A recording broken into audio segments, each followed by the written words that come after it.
reached the We want to keep this educational. We want to keep this very fair. As Jan said, Delta County is not taking a position. What we want to do is to educate people as to what the situation is, what the options are. With that, well, I guess we'll start with Proposition 101, then after that will be Amendment 60, after that will be Amendment 61. So I'll ask Reeves to go ahead and start at this point on Proposition 101.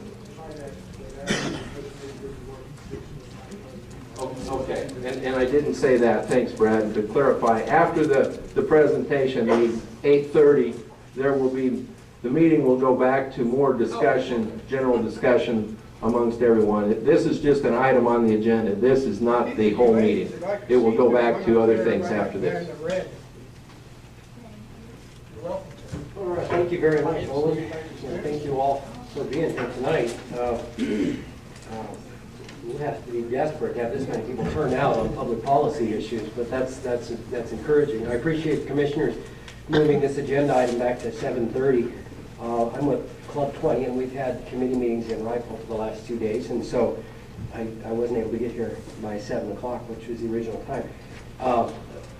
My first bit of good news is I don't think I'm going to take 8 minutes on any of the three. So. Can you speak into the microphone a little bit better? Yes, I can try to. That's why you were hunkering over.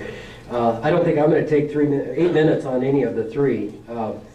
So I'll try and keep my points fairly brief.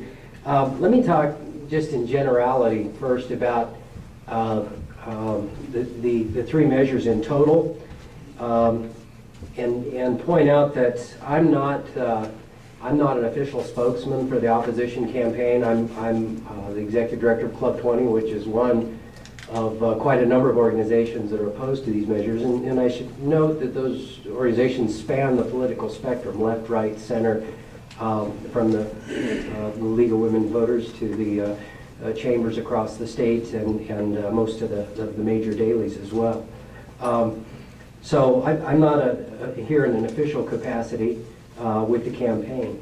I'll also say that as a fiscal conservative and director of Club 20, I'm not an advocate for government. We spent the last 2 days in Rifle, our committees, criticizing the government at pretty much all levels. So I'm not here to bang the drum on behalf of government, and certainly not for more taxes. I am an advocate for good public policy and for common sense policy and recognition that the government is us.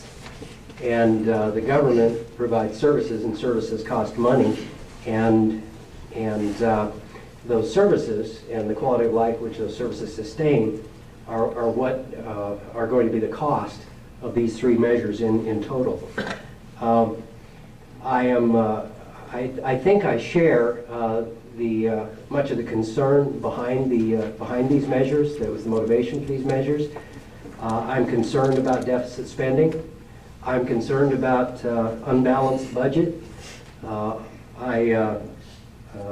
concerned about pork barrel spending and pet projects, earmarks. Unfortunately, those are all federal issues. We have a balanced budget amendment in Colorado, so we don't have unbalanced budgets. We don't have any deficit spending in Colorado. We have to live within our means per our Constitution. That's a good thing. I wish we had that at the federal level. And so much of the concern that I think frustrates people about government spending in general really isn't applied at the state level. It's more of a federal issue, and these issues obviously don't address those problems on the federal level. I think you'd be hard-pressed to find anybody that doesn't want lower taxes. I would like lower taxes. I would like lower vehicle registration fees and spend less on my property taxes. I'd like better services and more accountability from government at all levels.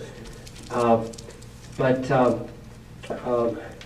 those services and the quality of life that they sustain require funding, and I don't believe. I think the measures are the wrong answer to a problem that is rightly identified, and that problem is that as I see it, we need to have more accountability in government at all levels. And that's not a criticism of any one individual or any entity, but that's a perennial problem. We need to have more transparency in government at all levels. We should have a serious discussion about how to increase efficiency of government in the delivery of the services that provides our quality and contributes to our quality of life. We should not eviscerate government, because these measures in total will do just that. They will eviscerate local and state budgets, and it won't increase efficiency, it won't increase accountability, it won't increase transparency. It will simply cut services. It will reduce the ability to maintain roads, bridges, provide services, provide quality education, and I'll talk specifically about those. But I think in general it's just important to recognize that who doesn't want lower taxes? But we need to recognize that with reduced taxes comes reduced services, and that's really what we need to focus on. Proposition 101, which I'm supposed to be talking about, will do several things. Of the three, it is the measure that reduces taxes, vehicle registration rate, that will reduce the effectively eliminate state or the specific ownership tax on vehicles to $2 for new cars and $1 for used cars. That'll be about a $500 million impact at the local level.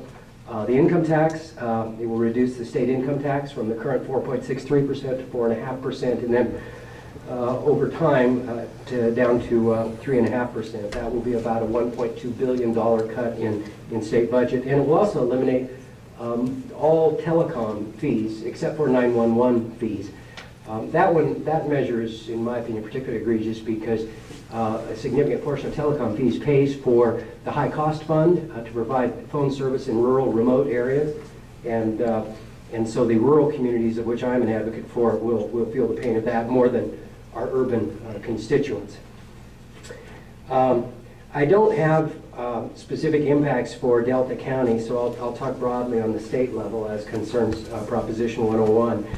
It's anticipated that the three measures together, and I don't have it broken down by which measures, but about 70 to 73,000 jobs statewide are anticipated to be eliminated because of these cuts. And those are primary jobs. That doesn't account for in secondary or tertiary jobs that support those. Those are teaching jobs, those are road construction jobs. At a time like this, that certainly isn't wise for economic development and never a benefit for a growing community.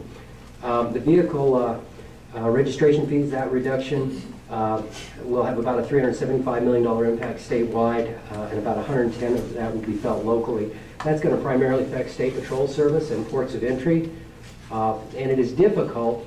One of the things that makes this campaign challenge is it's easy for the proponents to say, well, it's going to reduce your vehicle registration fee by however much, $100 or whatever.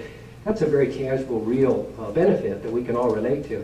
It's much more difficult to say that when you cut $1.2 billion out of the state budget, as a result of that, which services are going to be eliminated, but there will be significant services. Remember, this is the same state budget that we cut. I still have 28 seconds. This is the same state budget that we cut $1 billion out of last year and effectively put higher education in Colorado on the ropes, as well as transportation. So I will close with that and let Debbie speak. And thank you very much. And we're taking questions. And then after both, we'll take a few questions, what we have time for you.